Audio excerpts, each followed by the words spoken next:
Good morning, everyone. I wanted to share how your child and you can navigate through our science curriculum, which is called Science4Us. If you were to click here at the child were to log in, the Science4Us app is right there on ClassLink.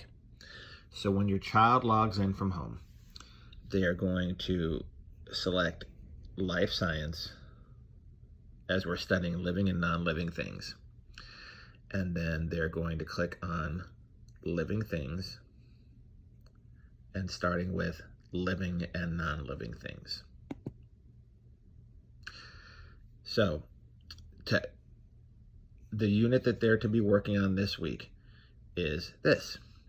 So each time they successfully complete a lesson, it will have a star completed at the top. This student completed the engaged portion of the lesson. If it is plain, that means they have not completed it yet.